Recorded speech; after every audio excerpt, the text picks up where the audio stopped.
Je suis sortie de mon bac, je savais pas trop quoi faire. Je m'étais lancée dans des études complètement autres que celles du cinéma. J'avais pas des parents qui étaient dans la profession. J'étais en province, donc pas du tout dans un milieu artistique ni technique au point de vue cinéma. Et puis voilà, une amie était monteuse, donc je l'ai suivie après mon bac pour voir si le montage me plaisait. Et petit à petit, ça m'a plu. Ce métier m'a plu. C'était plus au départ dans la publicité. Et puis après, j'ai rebondi aussi dans le long métrage, puis revenu dans la publicité, et ainsi de suite. Et c'est un métier passionnant et je ne regrette pas du tout. Et ça fait maintenant de nombreuses années que je suis dedans et que j'ai plongé dedans et j'en suis ravie. Mais effectivement, au départ, c'était pas un choix. Alors moi, j'ai fait d'abord des études qui n'ont pas grand-chose à voir, parce que j'ai fait une maîtrise de sciences politiques. Et puis, et en parallèle, comme j'adorais le cinéma et que je passais pas mal de temps dans les salles de cinéma, j'ai suivi le cursus au DERCAV à Sancier de cinéma. La seule option qui m'était ouverte en BTS audiovisuel était une option production. Naturellement, je penchais plus vers l'image ou le montage.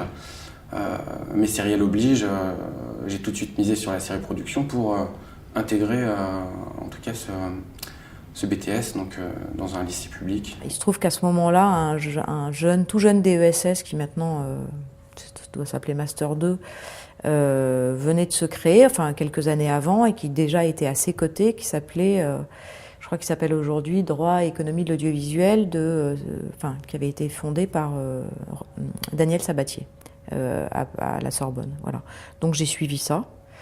Ce qui me paraissait un bon compromis entre mes études de sciences politiques et de droit public et puis mon intérêt fort pour le cinéma. Voilà. Très vite, en fait, on va dire mon premier job était de monter en fait les bandes démos des réalisateurs adaptées aux différents appels d'offres qui arrivaient aux producteurs. Moi-même, je suis post-productrice de long métrage maintenant. Mais à l'époque, ce métier n'existait pas. Alors dans la publicité, oui, effectivement, il y avait des post-producteurs. Et c'est comme ça que j'ai appris à le connaître en la suivant elle. Même en montage pub, derrière, il y avait une post-production qui se mettait en place. Il se trouve que la personne qui s'occupait de la post-production chez Major est partie et que du coup, ils avaient cet énorme projet qui était la Cité des Enfants Perdus et pour lequel ils avaient une jeune femme en interne qui était l'assistante d'Antoine. Et du coup, ils ont décidé de m'engager et on a un peu mené la direction de post-prod toutes les deux. Plutôt, on va dire, la coordination à ce moment-là, parce qu'on n'avait pas les épaules pour réellement diriger. On était épaulés par des chefs de poste qui savaient très bien ce qu'ils faisaient et qui étaient, voilà.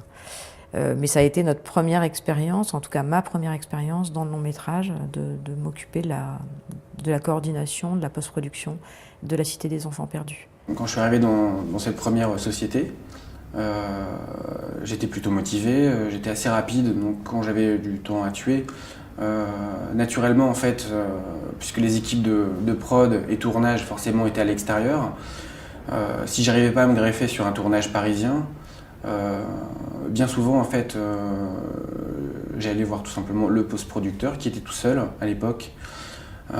Il avait une assistante qui gérait un petit peu toutes les prises de planning chez différents prestataires. On va dire que c'était vraiment un homme orchestre qui était sur tous les films et qui passait d'un studio d'enregistrement à une régie de trucage, à une prise de brief sur un autre film, etc. etc. Et du coup, en fait, tout simplement et naturellement, j'ai eu envie de le suivre, je lui ai demandé et il a accepté. Et c'est lui, en fait, tout simplement, que j'aurais accompagné. En tout cas, je serais devenu son assistant si j'étais resté.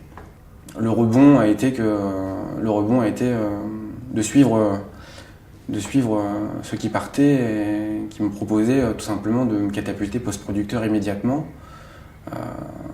connaissant mon background et en même temps, j'ai été plutôt honnête avec eux. Je n'y connais rien, je suis motivé, j'ai envie d'apprendre.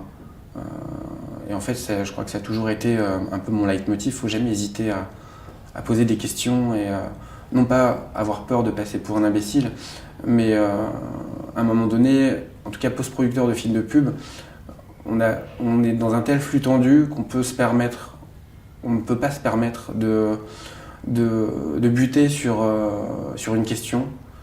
Si des gens ont la réponse, tout simplement, allons voir les spécialistes, entre guillemets, qu'ils soient superviseurs, graphistes, monteurs, étalonneurs, etc., pour tout simplement travailler en équipe. Pour moi, la direction de post-production, c'est quelqu'un qui... Je vais faire hurler les directeurs de production, mais qui est pour moi le pendant du directeur de production pour la partie hors tournage, et encore, et qui à la fois, sur la base du scénario et puis des discussions, est capable d'évaluer le budget de la post-production, d'établir un budget, de mettre en place à la fois des équipes et des moyens techniques, de le coordonner et d'assurer le suivi à la fois sur le plan technique, logistique, financier et humain. Le post-producteur est peut-être la première personne auquel le réalisateur demande son avis, puisque je suis là dès le montage, puis à l'étalonnage, on se retrouve ensuite à la finalisation image, qui est des trucages ou pas, et on se retrouve aussi en bande-son, enregistrement musique, voix off, mixage, jusqu'à la remise master. Avant le tournage, déjà tu lis le scénario forcément. Tu regardes à peu près comment ça va se passer, s'il y a beaucoup d'effets, s'il n'y a pas beaucoup d'effets. Ce qui va te permettre ensuite de faire un devis.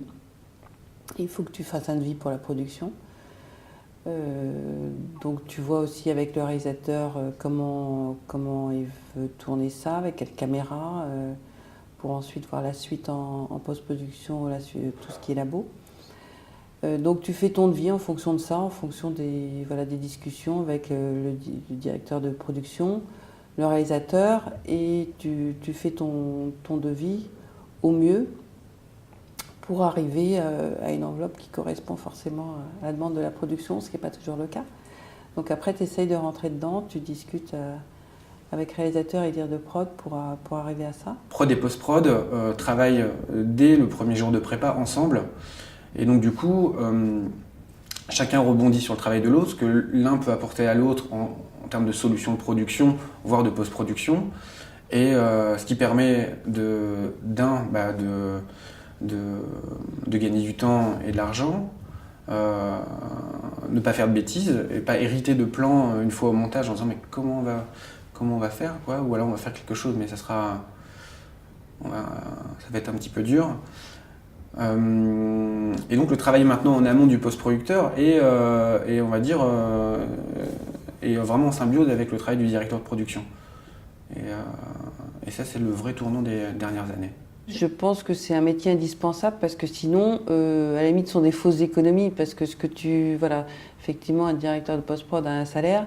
Maintenant, c'est son métier, donc il connaît les différents intervenants, les différents fournisseurs et comment y arriver au mieux et le plus rapidement possible et de la meilleure façon pour que tout le monde soit content, heureux et rentrer dans ton devis. Alors que sinon, si tu n'as personne pour gérer tout ça, pour te mettre au milieu de tous les intervenants, de tous les intervenants techniques aussi, tu peux effectivement facilement déborder sur tout parce qu'il y a un truc que tu n'as pas anticipé. Voilà. Et c'est au final de mauvaises économies parce que tu le paieras et en planning et en argent plus tard. Les contraintes, c'est comme je disais, c'est l'usure, c'est-à-dire tenir le projet pendant un an et ne pas s'en lasser, en sachant que c'est aussi des contacts humains pendant un an avec les mêmes personnes. Donc faire en sorte que tout se passe bien. Donc ça, voilà, c'est une contrainte, mais c'est aussi c'est une non-contrainte parce que c'est beau justement de tenir ce projet pendant un an avec les mêmes personnes et d'arriver au bout. Donc tout dépend si on s'entend bien ou pas avec toutes les personnes qui sont autour. Mais donc ça, c'est une contrainte sans en être un parce que c'est aussi un avantage justement de tenir ce projet pendant un an avec les mêmes personnes. La contrainte, mais faut se souvenir, enfin la contrainte c'est plutôt ça, c'est sur le temps, se souvenir, savoir ce qui se passe 6 mois avant ou ce qui va se passer 6 mois plus tard? C'est gérer le stress parce qu'il y en a tout le temps. C'est gérer les appels le soir, le week-end, le machin, voilà, on n'a pas d'horaire. Hein. C'est des horaires totalement élastiques. Hein, voilà, ça peut aller jusqu'à 10h, 11h et plus du soir. C'est pas tout le temps, bien évidemment, mais dans les périodes de finalisation, c'est fréquent. Or, on les cumule puisque on ne s'arrête jamais. C'est aller du bureau. Moi, je considère que j'ai un bureau volant, quoi. Je suis une nomade de la post-production parce qu'en permanence, ici c'est ma base, le bureau, mais que je pars d'ici et en permanence je vais au montage, au mixage, à l'étalonnage, à la réunion de la préparation d'un autre, à ceci, à cela. Et je passe ma vie à aller d'un endroit à l'autre, à checker mes mails, en même temps à assister aux choses, à savoir prendre les décisions quand il faut. L'état d'esprit qui perdure, en tout cas en post-prod pub, est assez détendu. Tout le monde connaît les intérêts attendus, les intérêts financiers, les enjeux de remise de master, mais tout se fait dans un esprit groupe qui est plutôt agréable à travailler et c'est, je pense, ce qui fait tenir les films, justement parce que tout le monde se serre les coudes et travaille ensemble. Il faut être bien stable parce qu'effectivement, il faut avoir bien les pieds sur terre parce que tout le monde vient te voir en s'épanchant et en te racontant tous ses malheurs. Donc c'est à toi de les résoudre. Donc déjà, savoir que ça peut être compliqué parce que voilà, tu es un peu toute seule. De temps en temps, tu as quand même des grands moments de solitude. Tu es un peu toute seule devant ton truc en disant comment je vais résoudre ça. Et tout le monde vient pleurer sur ton épaule, donc ça peut être compliqué. Donc il faut, par ailleurs, que tu sois bien dans ta tête, tu sois stable, que tu aimes les autres, connaître les techniques, savoir ce qui se fait forcément, connaître les différents corps de métier de la post-production et connaître les fournisseurs, savoir évoluer en fonction forcément. J'ai évolué entre le 35 et le numérique, donc savoir évoluer aussi en fonction du progrès et en fonction des desiderata de chacun, c'est-à-dire du chef-op, du réalisateur, des moyens que tu as, savoir s'adapter et savoir répondre à toutes les questions. On est à cette espèce de jonction entre tous les partenaires techniques et artistiques de la post-production. Et ça, je trouve que c'est assez joyeux. Voilà, ça c'est. Et puis, je trouve que c'est assez gratifiant aussi d'arriver en amont, d'imaginer un certain nombre de choses, de les mettre en place et de les accompagner jusqu'au bout. C'est-à-dire que pour moi qui ai commencé au tout début avec ma première expérience chez Microsimage où j'étais chargée de production, on ne s'occupe d'une infime partie, enfin d'une infime, non c'est pas vrai, mais d'une partie de la post-production, qui soit sont les VFX, soit sont une partie de l'image, quoi. Étalonnage, VFX, etc. Là, ça balaye quelque chose un spectre très large. S'imaginer comment on va tourner certains plans parce qu'ils nécessitent des effets visuels, trouver des graphistes ou des gens un peu particuliers pour faire telle ou telle séquence parce que machin, ou telle autre pour faire les génériques. Ensuite, pendant le tournage, suivre les rushs, l'équipe de montage, etc.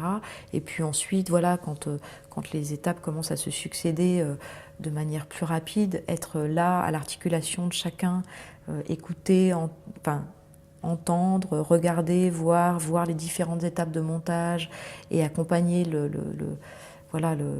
les équipes, le projet et le réalisateur jusqu'au bout. Je trouve que ça, c'est assez formidable, ouais. C'est assez joyeux. Voilà. Et s'il n'y avait pas ça, ça fait longtemps que j'aurais abandonné, je pense. Dans le long métrage, oui, c'est une belle aventure, donc c'est un vrai plaisir pendant des mois et des mois d'être en fusion avec le réalisateur, le monteur, l'équipe technique, avec tout le monde pour arriver à un film dont tu es fier. Rencontrer aussi bien les comédiens, partager avec eux, ça c'est un monde que je ne connaissais pas moi dans la publicité. là, tu croises aussi donc, différents techniciens, différents comédiens, voilà, les distributeurs, bon, c'est d'autres personnes, d'autres métiers. Donc, tu ouvres quand même ton horizon. Donc ça, c'est assez intéressant parce que tu vois plein de choses. Et surtout, c'est une belle aventure. Arriver à la sortie du film, c'est super. Je pense qu'il ne faut pas sous-estimer effectivement les difficultés, le travail qu'il faut fournir et le côté aussi assez ingrat de notre métier. Mais après, voilà, je pense que les joies qu'on y rencontre, les équipes qu'on y côtoie, les différentes dimensions artistiques de la post-production, le montage, enfin toutes les étapes, c'est assez formidable aussi de voir comment d'un film tourné, d'une matière tournée, on arrive avec un réalisateur en chef d'orchestre et un chef monteur en bras droit artistique, on va dire, comment on arrive à mener un projet qui prenne toute sa dimension, quoi, artistique justement.